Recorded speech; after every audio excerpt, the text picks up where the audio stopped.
أعوذ بالله من الشيطان الرجيم بسم الله الرحمن الرحيم وإذا طلقتم النساء فبلغن أجلهن فأمسكوهن بمعروف أو سرحوهن بمعروف ولا تمسكوهن زرارا لتعتدوا ومن يفعل ذلك فقد ظلم نفسه ولا تتخذوا آيات الله هزوا.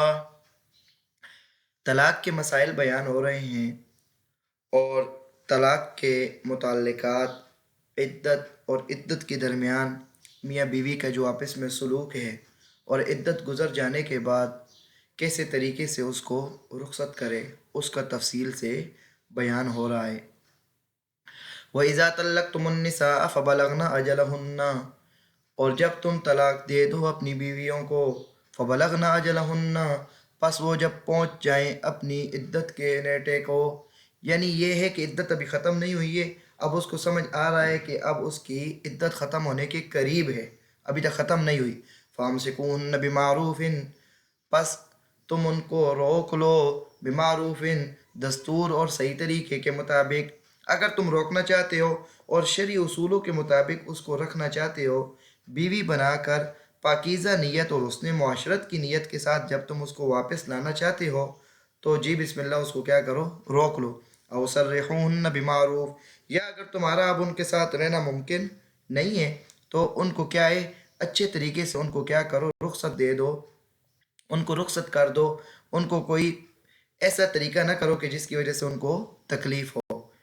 وَلَا تُمْسِكُوهُنَّ زِرَارًا لِتَعْتَدُوا، پہلے فرمائے فَأَمْسِكُوهُنَّ بِمَعْرُوف، ان کو دستور کے مطابق روکو، اس نے معاشرت اور گھر بنانے کے لیے ان کو روکو اور گھر کا فرد بنا کر ان کو روکو، دکھ دینے کے لیے ان کو نہ روکو.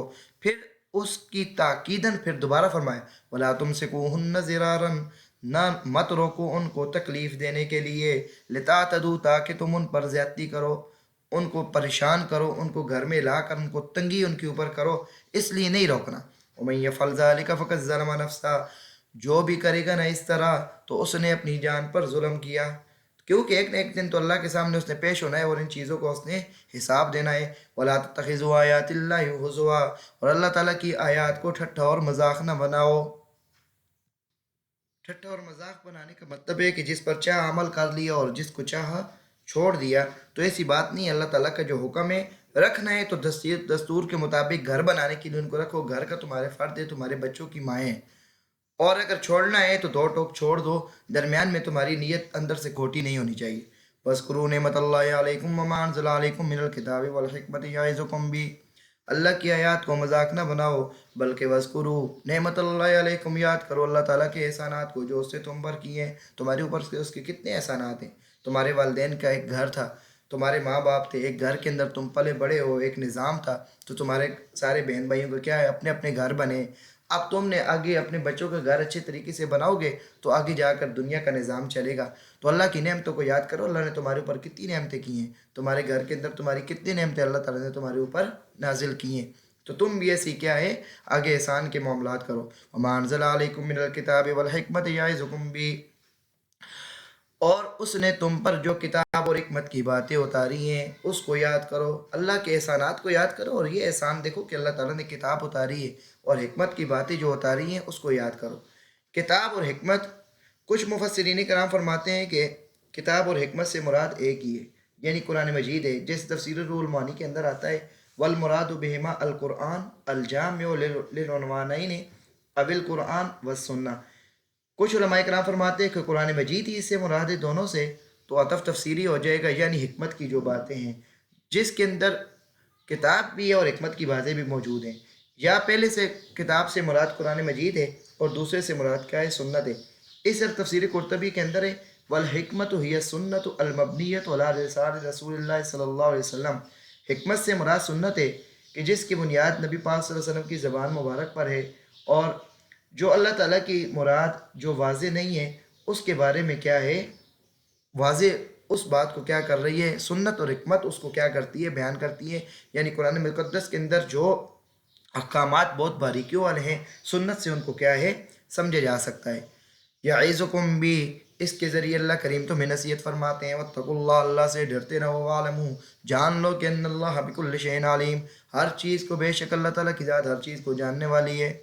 وَإِذَا طَلَّقْتُمُ النِّسَاءَ فَبَلَغْنَ أَجَلَهُنَّ فَلَا تَعْضُلُوهُنَّ أَن يَنكِحْنَ أَزْوَاجَهُنَّ إِذَا تَرَاضَوْا بَيْنَهُم بِالْمَعْرُوفِ۔ یہ دوسرا حکم ہے۔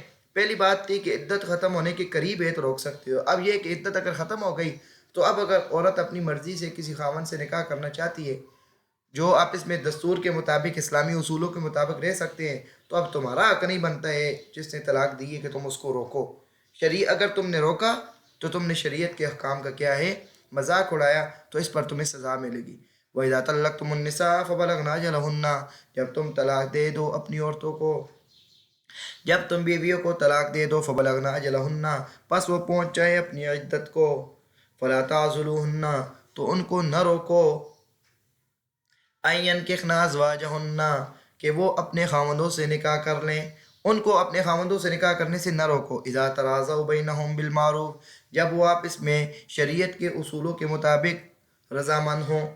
یہاں پر دو باتیں ہیں کہ ایک تو جس نے طلاق دے دی ہے اس کا بھی حق نہیں بنتا ہے کہ اس کو کیا ہے روکے۔ دوسرا جو عورت کے ولی ہیں، اگر عورت اپنی مرضی سے نکاح کرتی ہے تو ولی صرف ان چیزوں کی وجہ سے روک سکتا ہے وگرنہ نہیں روک سکتا۔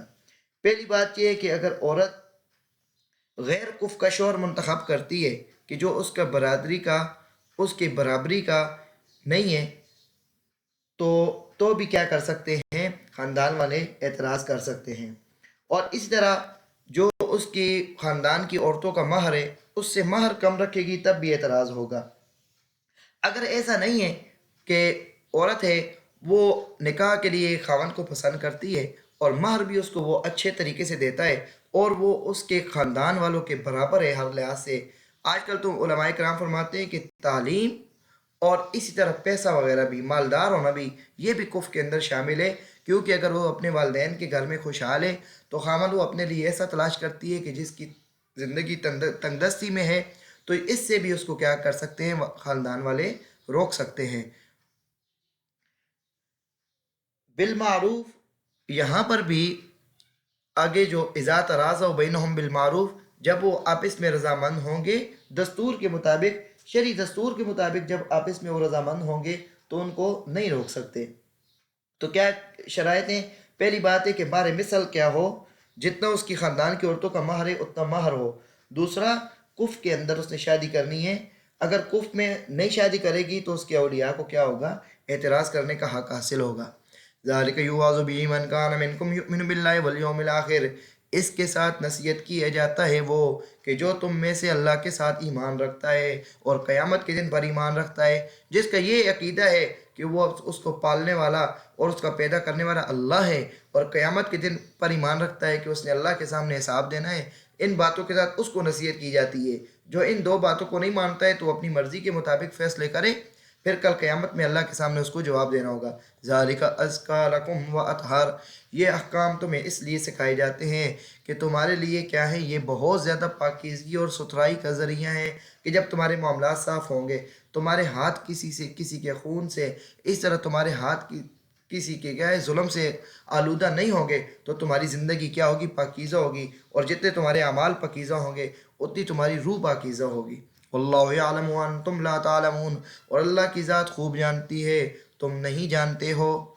یہاں تک احکام بیان تھے طلاق کے، آگے انشاءاللہ رضاعت کے مسئلے بیان ہوں گے کہ بچے کو دودھ کتنی مدت پلانا ہے، اس کے احکام انشاءاللہ آئندہ ویڈیو کے اندر بیان ہوں گے۔ اللہ کریم عمل کرنے کی توفیق عطا فرمائے۔ وآخر دعوانا ان الحمد للہ رب العالمین۔